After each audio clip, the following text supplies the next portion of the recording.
ಪ್ರೀತಿಯ ಪ್ರೇಕ್ಷಕ, ಚಿತ್ರ ನೋಡಿದ್ದೀರಿ, ಇಷ್ಟ ಆಯ್ತಾ?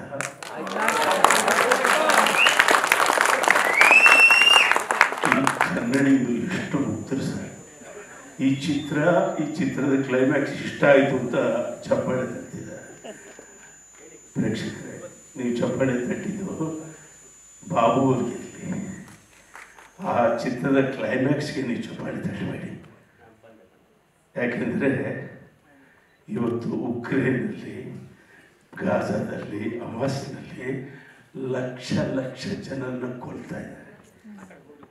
ಮನುಷ್ಯರನ್ನು ಕೊಲ್ಲೋದು ಹೇಗೆ? ಯುದ್ಧದಿಂದ. ಆ ಯುದ್ಧ ಈ ಜಗತ್ತಿನ ನಾಗರಿಕತೆ, ಈ ಮಾನವ ಸಮಾಜವನ್ನು ನಿರ್ನಾಮ ಮಾಡುತ್ತೆ. ಆ ದುರಂತವನ್ನು 25-30 ವರ್ಷಗಳಿಂದ ಕನಸ್ಕೊಂಡು ಈ ಜಗತ್ತಿಗೆ ಯುದ್ಧ ಬೇಡ ಅನ್ನೋ ಒಂದು ಕನಸು ಕಟ್ಕೊಂಡು ಪಾಪ ಎಷ್ಟು ಕಷ್ಟಪಟ್ಟಿದ್ದೀರಿ, ಎಷ್ಟು ಕಷ್ಟಪಟ್ಟಿದ್ದೀರಿ. ನಾನು ಸ್ವಲ್ಪ ತಮಾಷೆಗೆ ಹೇಳ್ತೀನಿ, ಬೈಕೋಬೇಡಿ. ಈ ಸ್ಕ್ರಿಪ್ಟನ್ನು 5 ವರ್ಷ ಕುರಿತು ಅವರು ಕೆಲಸ ಮಾಡಿದ್ದಾರೆ. ಅಷ್ಟು ಮಾಡಿ ಆ ಚಿತ್ರ ಮಾಡಿ ಅವರು ದುಡ್ಡನ್ನು ಬೋಳಿಸ್ಕೊಂಡಿದ್ದಾರೆ. ಒಬ್ಬ ಕನಸುಗಾರ 5 ವರ್ಷ ಕಷ್ಟಪಟ್ಟು ಅಷ್ಟು ದುಡ್ಡು ಸುರಿದು ಅಷ್ಟು ಬೋಳಿಸ್ಕೊಳ್ಳಬಹುದಾದ ಒಂದು ಸಿನಿಮಾಕ್ಕೆ ನಾನು ಸಿದ್ಧ ಇದ್ದೀನಿ, ನಾನು ತಲೆ ಬೋಳಿಸ್ಕೊಂಡು ಬರ್ತೀನಿ ಅಂತ ಒಬ್ಬ ಹೀರೋ ಬಂದವರಲ್ಲೇ. ಯಾವ ಹೀರೋ ಬರ್ತಾರೆ?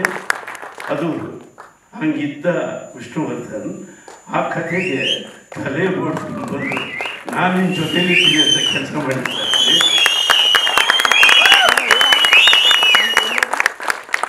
ಇದು ಅಂದರೆ ಕಲೆಗಾಗಿ ಸರ್ವಸ್ವವನ್ನು ತ್ಯಾಗ ಮಾಡುವ ದೊಡ್ಡ ಗುಣ ಅನ್ನೋದು ಇಲ್ಲಿರುತ್ತೆ. ಇವತ್ತು ವಿಷ್ಣುವರ್ಧನ್ ಅವರು ಈ ಚಿತ್ರಕ್ಕೆ ಒಪ್ಪಿಗೆ ಕೊಡಲಿಲ್ಲ ಅಂದರೆ ನಮಗೆ ಇಂಥ ಮುತ್ತಿನ ಹಾರ